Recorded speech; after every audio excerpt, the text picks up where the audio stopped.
Bien, madame, écoutez, en faire un bilan, ça va être très compliqué parce que ceux-mêmes qui sont à la base, qui sont au laboratoire de cette affaire ne peuvent pas venir aujourd'hui vous en faire un vrai bilan par rapport à ce qui a été collecté en termes de fonds qui ont été rattrapés et ce que ça génère finalement au niveau des retours espérés dans le trésor public camerounais. Je n'ai pas beaucoup d'éléments concernant l'opération Mamba du Gabon, donc je ne vais donc pas en faire grand cas, mais simplement je retiens quelque chose du reportage qui vient de passer de cela, quelque chose qui me séduit à la fin. On dit là-bas que si vous présentez des signes extérieurs de richesse, vous devez immédiatement pouvoir faire l'objet de poursuites judiciaires pour pouvoir justifier comment est-ce que cela est arrivé. Alors, je voudrais donc m'empresser de dire très rapidement que si on devait simplement s'attarder que sur ce seul indice, il y a très longtemps, mais alors très longtemps, que beaucoup de monde aujourd'hui qui se pavane dans nos rues, Douala, Yaoundé, Bafoussam, partout, aurait déjà dû être rattrapé, parce qu'aujourd'hui, il suffit de dire que je suis le fils du président de la République. C'est un exemple que je prends. Je suis enfant du chef de l'État, quoique non reconnu, et je me balade avec 3, 4, 5, 6 véhicules avec garde du corps de très haut niveau. Vous n'êtes pas capable de justifier d'où est-ce que vous sortez cet argent pour aligner de telles mécaniques, mais vous passez dans les radios et télévisions, enfumez tout le monde, dénoncez des choses, mais vous-même, vous n'êtes pas en mesure de justifier d'où est-ce que vous prenez ces immenses richesses. Et aucun procureur de la République, aucun magistrat camerounais, et là j'en viens à l'une des faiblesses de cette affaire, qui est un gros bluff à la fin, c'est que le magistrat camerounais n'est pas en mesure de déclencher l'action publique, alors qu'ils en ont le droit. C'est-à-dire que dès lors que quelqu'un observe que le ministre de la Culture actuel n'a pas pu justifier, par exemple, la construction de sa résidence sur la route de Soie, un magistrat digne de ce nom aurait pu s'empresser d'aller déclencher l'action publique vis-à-vis du ministre Pierre-Ismaël Bidounkpat, dont un des enfants se pavane dans les rues, dans les grands hôtels, il célèbre des anniversaires à coût de millions de francs CFA. Ce sont quelques exemples. Je vous ai dit que je reviens de la région du Sud avant d'arriver à ce plateau ce soir. Et là-bas, j'ai pris le temps d'aller arpenter à environ 50 km entre Ebolova et Kribi, passant par Akom 2.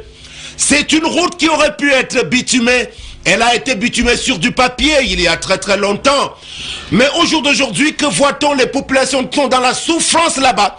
Parce que les gens se sont assis sur des gros montants, des gros budgets. On n'a rien fait pour aller poursuivre ces gens-là. Quand on veut lutter contre les mœurs publiques, il faut embrasser toutes ces choses qui sont anormales, qui sont anachroniques aux yeux des gens.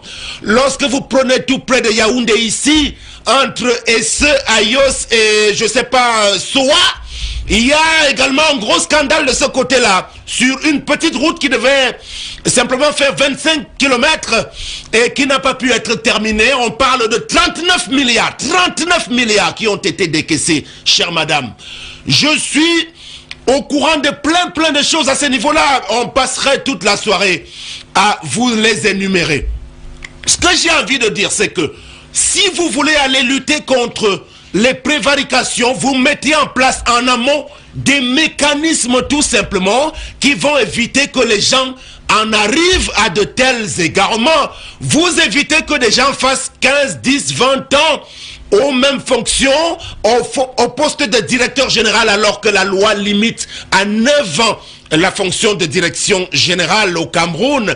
Vous ne permettez pas à ce qu'une seule personne soit ministre, PCA de telle ou telle chose encore, ad vitam aeternam. Non, vous ne faites pas ça. Vous faites en sorte que l'article 66 de la Constitution puisse être appliqué au départ, avant toute prise de fonction, qu'au départ et à l'arrivée, qu'on sache qu'est-ce que vous aviez comme richesse et qu'à l'arrivée, on sache est-ce que vous êtes arrivé venir vous enrichir.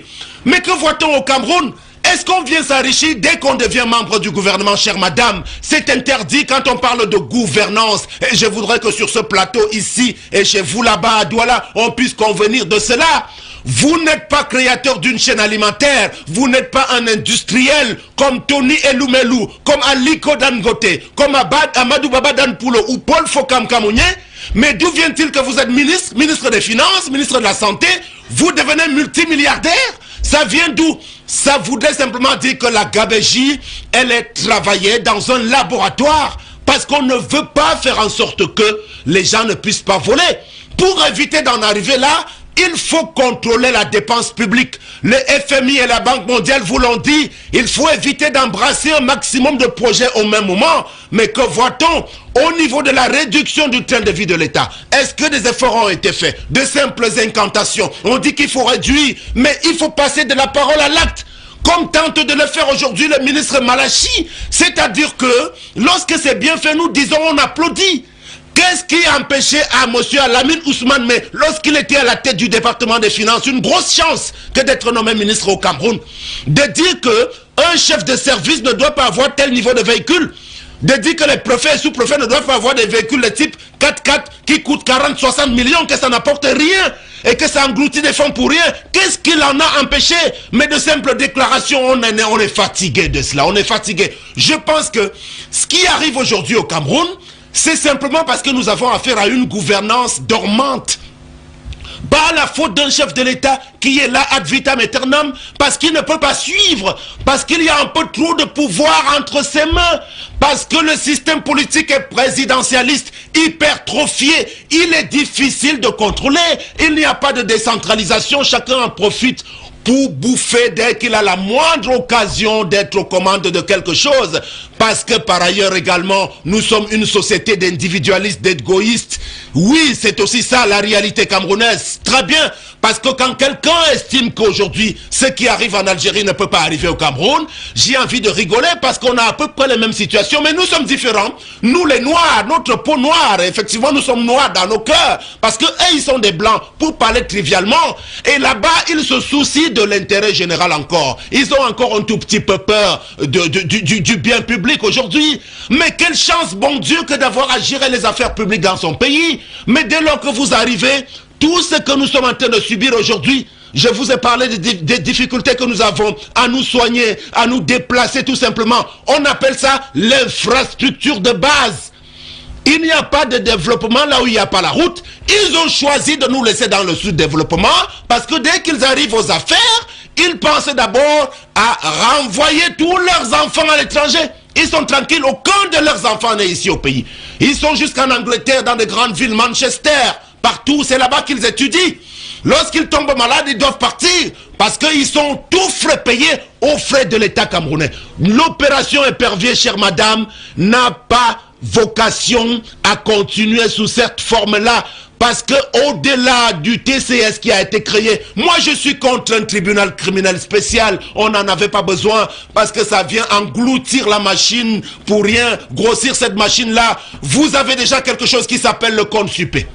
On est arrivé, on a parlé de la NIF, on a amené la CONAC.